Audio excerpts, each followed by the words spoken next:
اسلام اور مسلمانوں کے ذمہ دار قوم، السلام علیکم ورحمۃ اللہ وبرکاتہ۔ وعلیکم السلام۔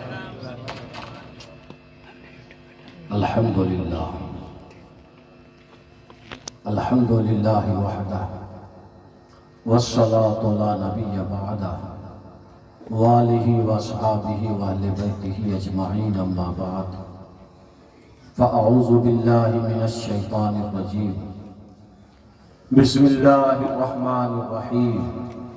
یا ایہا الذین آمنوا لا تخونوا اللہ والرسول وتخونوا اماناتکم وانتم تعلمون۔ صدق اللہ۔ قال النبی صلی اللہ تعالی علیہ وسلم: التمسوا الرزق بالنکاح۔ وقال النبی صلی اللہ تعالی علیہ وسلم: خیر الناس من ينفع الناس۔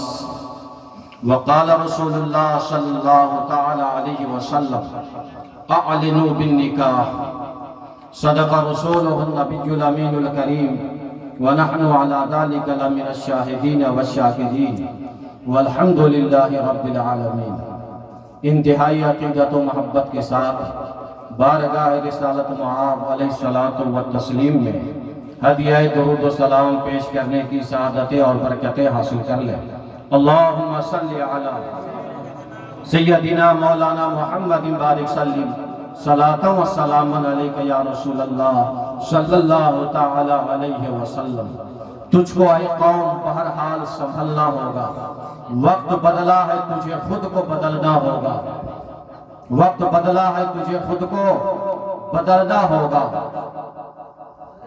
دین کے جس سانچے میں ہمارے اصحاب اور اصحاب کے غلام پہلے ڈھلا کرتے تھے، اسی سانچے میں خود کو اب ضرورت ہے کہ ڈھالیں اور اسی طرح سے اپنی زندگی گزاریں، تو پھر حالات بدل جائیں گے۔ ایک بار درود شریف آپ پڑھ لیں، پھر ہم اصلی گفتگو کر لیتے ہیں۔ صلی اللہ علیہ وآلہ صلی اللہ تعالی علیہ وسلم۔ قرآن کریم سورہ انفال یعنی 9ویں سپارے کی ایک آیت کریمہ، سورہ انفال کی آیت کریمہ ہے: یا ایھا الذین آمنوا لا تخونوا اللہ والرسول۔ اللہ ارشاد فرماتا ہے: ایمان والو، اللہ و رسول کے ساتھ دغا مت کرو، اللہ و رسول کے ساتھ دغا مت کرو، یعنی دھوکہ مت کرو، امانت میں خیانت مت کرو، اور نہ اپنی امانتوں میں خیانت کرو، اس لیے کہ اللہ تعالیٰ تمہارے سارے اعمال کو جانتا ہے۔ تم یہاں فریب کرو گے، امانتوں میں خیانت کرو گے، وہ سب جانتا ہے۔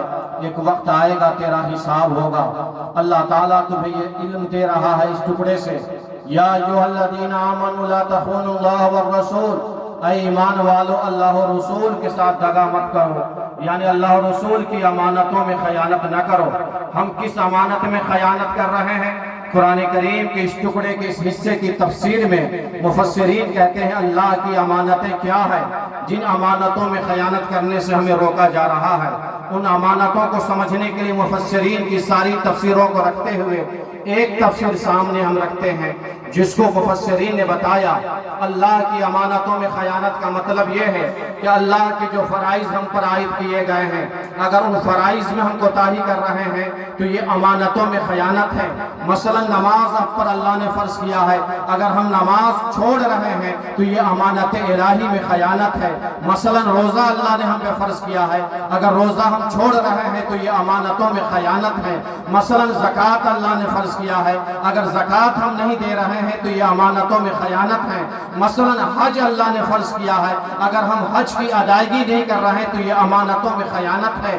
امانت الہی تو یہ ہے جو اللہ تعالیٰ نے فرض کیا، ان امانتوں میں سے بھی کسی بھی امانت کے ساتھ اگر ہم صحیح طریقے پر انجام نہیں دے رہے ہیں، اللہ کے تمام فرائض کی ادائیگی صحیح نہیں کر رہے ہیں، تو یہ سمجھو کوئی ہم کو امین نہ کہے بلکہ دنیا کہے کہ یہ خیانت کرنے والا جا رہا ہے۔ کس چیز میں خیانت کیا ہے؟ یہ نماز کے ساتھ خیانت کیا ہے، یہ روزے کے ساتھ خیانت کیا ہے، یہ زکوٰۃ کے ساتھ خیانت کیا ہے، یہ حج کے ساتھ خیانت کیا ہے، یہ خائن ہے۔ اور جو اللہ کی امانتوں میں خیانت کرنے کرنے والا ہوتا ہے اس پر بھروسہ نہیں کیا جا سکتا ہے۔ جو اللہ کی امانتوں میں خیانت کر رہا ہے، اب رسول کی امانتیں کیا ہے جن امانتوں میں خیانت ہو رہی ہے؟ تو مفسرین کہتے ہیں رسول کے ساتھ خیانت یہ ہے کہ رسول کی جو سنتیں ہم پر عائد کی گئی ہے، اگر ان سنتوں کی ادائیگی نہیں کر رہے ہیں تو رسول کی سنتوں کی امانتوں میں ہم خیانت کر رہے ہیں۔ مثلا رسول کی سنت یہ ہے کہ تمہیں دوسروں کو سلام کرنا چاہیے،